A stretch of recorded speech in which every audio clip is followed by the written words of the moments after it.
सर्व समाज में जन्मे सभी संतों महापुरुषों को नमन करते हुए, संविधान के रचयिता बाबा साहब को नमन करते हुए, नारी मुक्ति के दाता माननीय श्री काशीराम जी को नमन करते हुए, 4 बार उत्तर प्रदेश की मुख्यमंत्री रही मायावती जी को नमन करते हुए और यहाँ पे आए हुए सभी अधिकारियों पदाधिकारियों को नमन करते हुए, और आज की जो रैली थी, जो भी प्रोग्राम था, उसको सफल बनाने के लिए आप सबका बहुत बहुत धन्यवाद। इस रैली की वजह से मतलब और उत्साह जागा है और आगे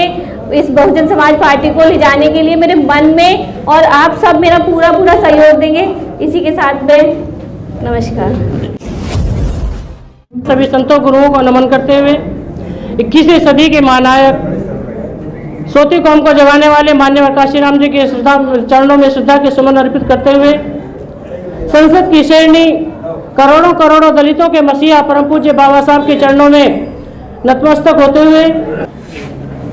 विशेष सदस्यता अभियान यात्रा में शामिल हमारे दिल्ली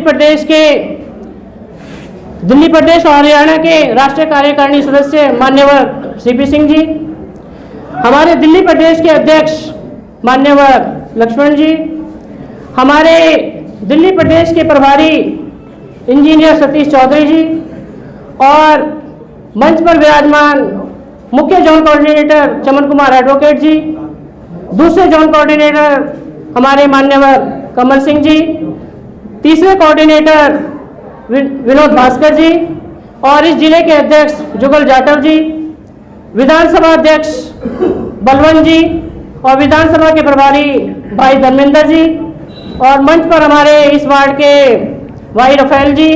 और यहाँ पर उपस्थित हमारे अन्य जिलों के प्रभारी रहे जोन कोऑर्डिनेटर, आदर और सम्मान के योग्य मान्यवर राम रतन जी और डॉक्टर महेश जी, जिले में महासचिव देवेंद्र एडवोकेट जी, और हमारे जितने भी कौंडली विधानसभा के चारों वार्डों में जो प्रत्याशी हैं, और यहाँ पर उपस्थित मेरे तमाम बुजुर्ग भाई माताएं बहनें, आप सभी को मेरा सादर जय भीम। आज की जो यात्रा रही, बहुत ही इसका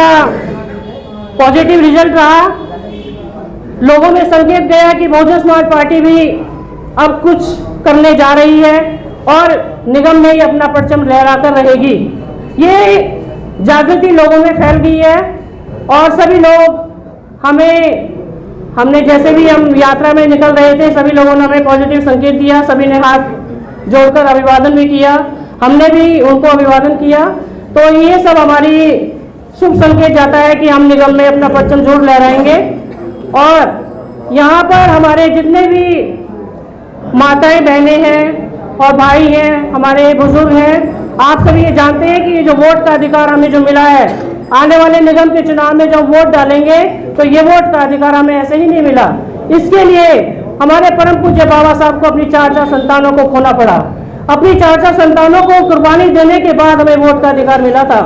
और हम इस वोट के अधिकार को ऐसे ही छोटे मोटे लालच में, छोटी मोटी जो लालच हमें दिए जाते हैं कि एक शराब का अड्डा दे दिया,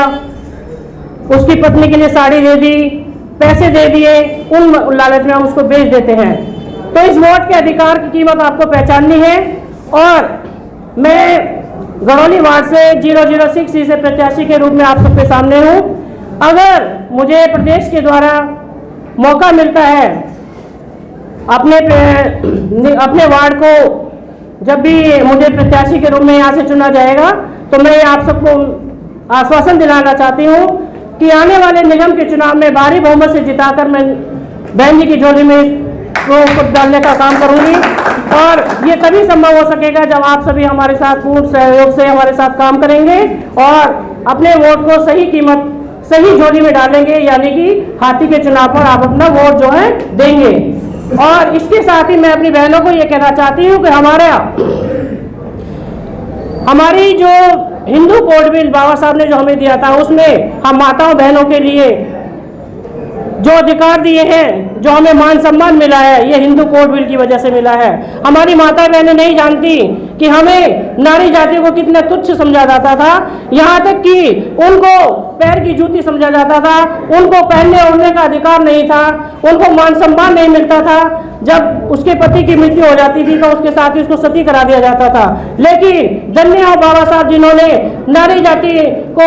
मुक्ति दिलाने के लिए हिंदू कोड बिल बनाया और हमें अपनी आज़ादी, जो हम आज बड़े बड़े पदों पर आसीन हैं, हमें खुली सांस लेने को मिल रही है, हमारे हाथ में कलम है। उससे पहले क्या होता था कि हमारे हाथ में क्या होता था, झाड़ू होती थी, और जब हम चलते थे तो हमारे पैरों के निशान उनको ना दिख जाए तो झाड़ू से वो साफ कर दिए जाते थे। तो यहाँ तक कि जो गले में जो हांडी होती थी उसमें हमें या तो अगर हम धरती पर थूकते थे तो वो भी हमें अधिकार नहीं था, अपना थूक भी हमें उस हांडी में डालना पड़ता था। तो इस मुक्ति को दिलाने वाले हमारे परम पूज्य बाबा साहब और माता रमाबाई, जिन्होंने अपनी संतानों की परवाह न करते हुए बाबा साहब को, जब बाबा साहब पढ़ने के लिए विदेश गए तो वहां पे उन्होंने उनको किसी भी तरह की परेशानी नहीं होने दिया। यहाँ तक कि बाबा साहब को जब ये कहा गया कि आप जब विदेश में जाइए, आप अपनी पढ़ाई कीजिए और वहां से आकर आप अपने समाज का भला कीजिए, मैं अपने बच्चों की परवरिश कर लूंगी। और उन्होंने अपनी संतानों को बीमार होने के बाद ये भी खबर नहीं दी कि बाबा साहब आपके बच्चे बीमार पड़े हैं,